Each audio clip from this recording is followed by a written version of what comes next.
QS Al-Quran, Surah Al-A'raf, ayat 141, berbicara tentang momen ketika Bani Israel diselamatkan dari Fir'aun. Mereka sebelumnya disiksa, anak-anak lelaki dibunuh, perempuan dibiarkan hidup, lalu Allah membebaskan mereka. Di akhir ayat ditegaskan, itu adalah ujian besar dari Tuhanmu. Kalau kita dekati dengan ruh tasawuf dan kacamata tazkiyatun nafs ala Abdul Qadir Al-Jailani, maka ayat ini tidak berhenti pada kisah sejarah. Ia menjadi peta batin. Fir'aun dalam tafsir batin bukan sekadar raja Mesir. Ia adalah simbol nafs al-amarah, jiwa yang memerintah pada keburukan. Ia merasa paling tinggi, paling benar, paling berkuasa. Itu suara ego ketika ia mengklaim diri sebagai pusat realitas. Membunuh anak laki-laki dalam makna batin bisa dipahami sebagai mematikan potensi keberanian ruhani. Anak laki-laki adalah simbol daya juang, himmah tekad spiritual. Sedangkan membiarkan perempuan hidup bisa membiarkan sisi kelemahan dan ketergantungan tetap ada, agar jiwa tetap mudah dikendalikan oleh hawa nafsu. Lalu datang penyelamatan. Dalam jalan marifat, ini fase ketika hati mulai disentuh cahaya, kesadaran muncul. Seorang salik mulai sadar bahwa dirinya lama diperbudak oleh nafsu, ambisi, dan ilusi dunia. Pembebasan itu bukan tiba-tiba karena kekuatan diri, tapi karena rahmat Allah. Namun ayat ini tidak berhenti pada kalian diselamatkan. Ia berkata, itu ujian besar. Ini menarik. Biasanya kita mengira ujian hanya berupa penderitaan. Padahal menurut para arif, nikmat juga ujian. Bebas dari Fir'aun adalah ujian. Setelah keluar dari penindasan, apakah hati akan bersyukur atau justru kembali sombong? Abdul Qadir Al-Jailani dalam nasihat-nasihatnya sering menekankan bahwa musibah mengikis kesombongan, tapi kelapangan bisa menumbuhkan kesombongan yang lebih halus. Maka keselamatan dari Fir'aun batin adalah tahap awal. Ujian sesungguhnya adalah menjaga kebersihan hati setelahnya. Marifatullah di ayat ini berarti menyadari dua hal sekaligus. Pertama, kita pernah dijajah oleh ego sendiri. Kedua, pembebasan adalah anugerah, bukan prestasi spiritual pribadi. Jika hati mengklaim aku sudah sampai, di situ Fir'aun bangkit lagi dengan wajah baru. Tadabur kalbu dari ayat ini mengajak kita bertanya dalam sunyi, Firaun apa yang masih berkuasa dalam diriku? Ambisi, ingin dipuji, merasa paling tahu. Dan ketika Allah memberi kelapangan, apakah aku semakin tunduk atau semakin merasa berjasa? Perjalanan tazkiyatun nafs bukan sekadar keluar dari penderitaan, tapi keluar dari keakuan. Fir'aun, sejarah tenggelam di laut. Fir'aun, batin tenggelam. Ketika hati benar-benar menyaksikan bahwa semua keselamatan hanyalah dari Allah. Ayat ini seperti cermin. Ia tidak sedang menceritakan bangsa lain. Ia sedang menceritakan drama yang terjadi setiap hari di dalam dada manusia. Dan medan perang itu lebih luas dari Mesir kuno, seluas kesadaran kita sendiri. QS Al-Quran Surah Al-A'raf ayat 142 menceritakan, ketika Nabi Musa dijanjikan pertemuan dengan Allah selama 40 malam, 30 malam, lalu disempurnakan menjadi 40. Musa meninggalkan kaumnya dan menyerahkan urusan kepada Harun. Lalu datanglah momentum mikat, waktu perjumpaan. Sekarang kita geser dari sejarah ke batin. Dalam jalan tasawuf, khususnya bila direnungkan dengan ruh tazkiyatun nafs, seperti yang diajarkan Abdul Qadir Al-Jailani, ayat ini bukan sekadar kisah jadwal kenabian. Ini peta perjalanan jiwa menuju ma'rifat. 40 malam bukan angka acak. Dalam tradisi spiritual, 40 adalah simbol kematangan transformasi. Secara psikologis, perubahan mendalam memang butuh waktu, repetisi, dan kesabaran. Dalam disiplin ruhani, khalwat menyepi bukan kabur dari dunia, tapi menyaring kebisingan agar hati bisa jernih. 30 malam lalu, ditambah 10. Mengapa tidak langsung 40? Para arif melihat ini sebagai isyarat bahwa perjalanan menuju marifat tidak linear. Ada penyempurnaan, ada tahap yang terasa cukup, Tapi Allah tambahkan lagi agar ego benar-benar luluh. Jiwa sering merasa, aku sudah bersih.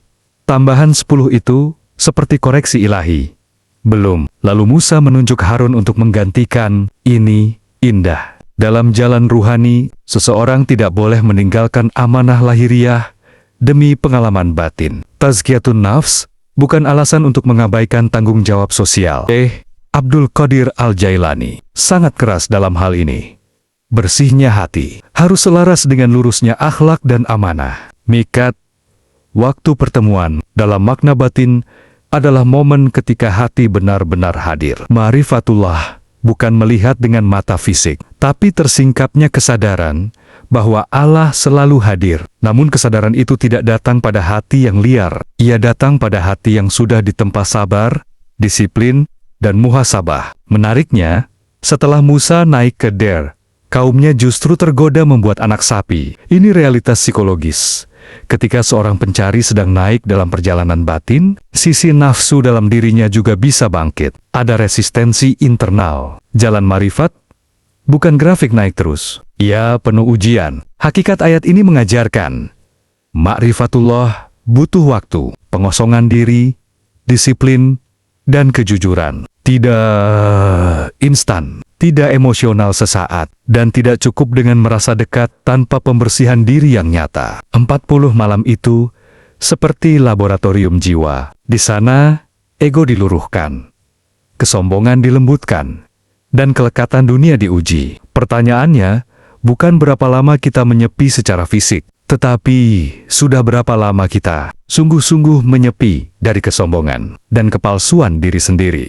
Perjalanan Musa adalah simbol perjalanan kita. Gunung Der ada dalam sejarah, tapi Gunung Der batin ada dalam dada. Dan pendakiannya selalu dimulai dari keberanian untuk jujur melihat diri sendiri. QS Al-Quran, Surah Al-Araf, ayat 143 adalah momen yang mengguncang kosmos batin. Ketika Nabi Musa berkata, Rabi, perlihatkanlah dirimu kepadaku agar aku dapat melihatmu. Lalu Allah menjawab bahwa Musa tidak akan mampu melihatnya dan memerintahkan agar ia melihat ke gunung. Ketika tajali, penampakan kekuasaan Allah mengenai gunung itu. Gunung hancur dan Musa jatuh pingsan. Sekarang kita masuk ke wilayah rasa dan kesadaran. Dalam pendekatan tasawuf sejalan dengan ruh pendidikan jiwa yang ditekankan Abdul Qadir Al-Jailani, ayat ini bukan sekadar dialog literal antara hamba dan Tuhan. Ini adalah simbol batas kapasitas makhluk di hadapan yang mutlak. Permintaan Musa bukan lancang, ia lahir dari cinta dan kerinduan. Dalam jalan marifat, ada fase ketika seorang salik ingin melihat Allah.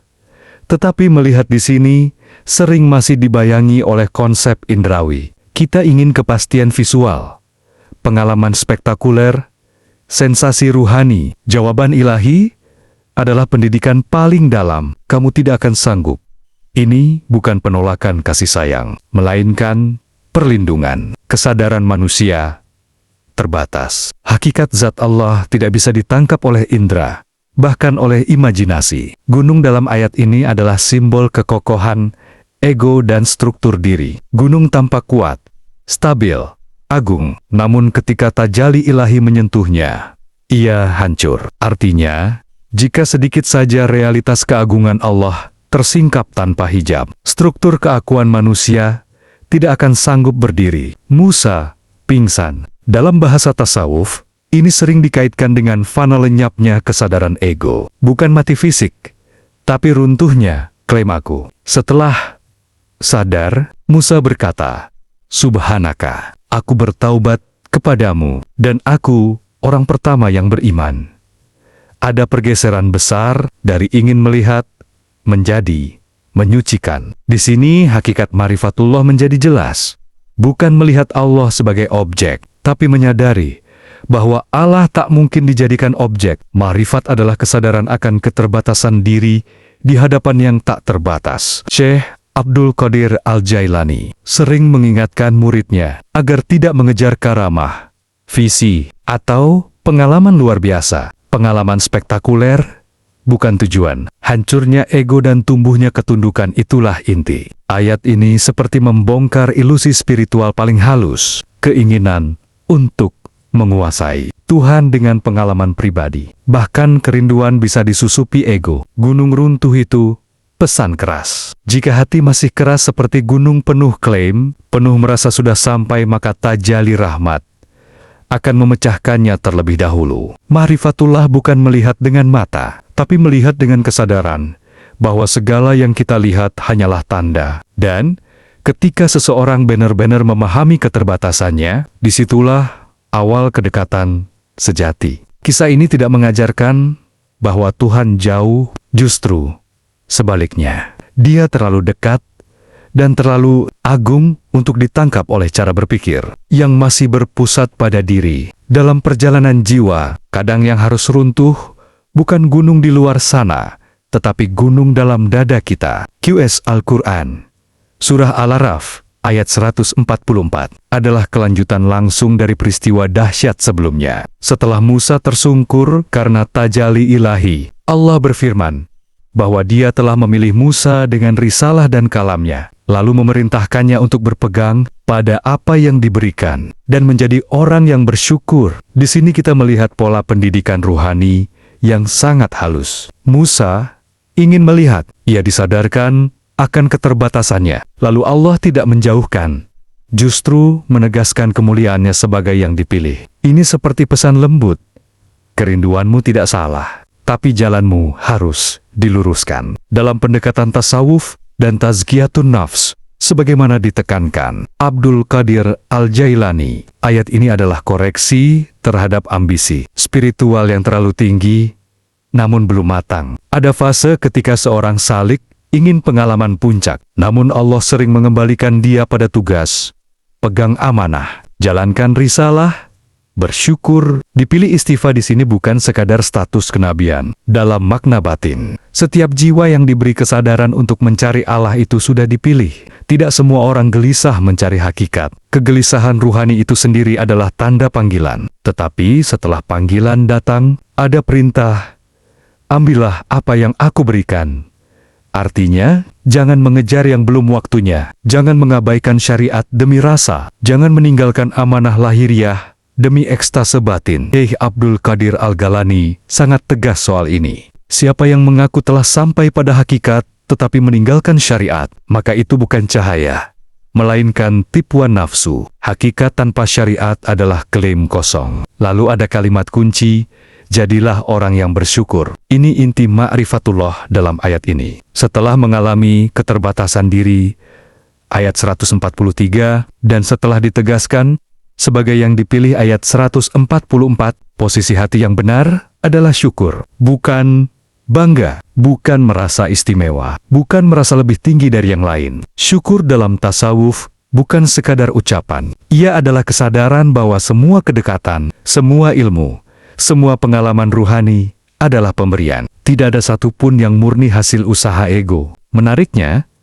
Musa disebut sebagai yang diajak berbicara langsung. Tetapi bahkan dalam posisi itu, ia tetap diperintah untuk bersyukur. Artinya, semakin tinggi makom seseorang, semakin dalam ia harus merasa fakir di hadapan Allah. Ma'rifatullah pada ayat ini bukan tentang melihat zat, tetapi menerima peran. Mengenal Allah berarti menerima bahwa kita hamba yang diberi amanah, tidak lebih, tidak kurang. Di sini, perjalanan jiwa menjadi seimbang antara rindu dan tunduk, antara pencarian dan kepatuhan, antara pengalaman batin dan tanggung jawab nyata. Ayat ini seperti menegaskan satu hukum spiritual yang benar-benar mengenal Allah, bukan yang paling banyak mengklaim pengalaman, tetapi yang paling dalam rasa syukurnya dan paling lurus amalnya. Dan di situ, keindahan jalan ini terasa ma'rifat, bukan pelarian dari dunia, melainkan cara paling jernih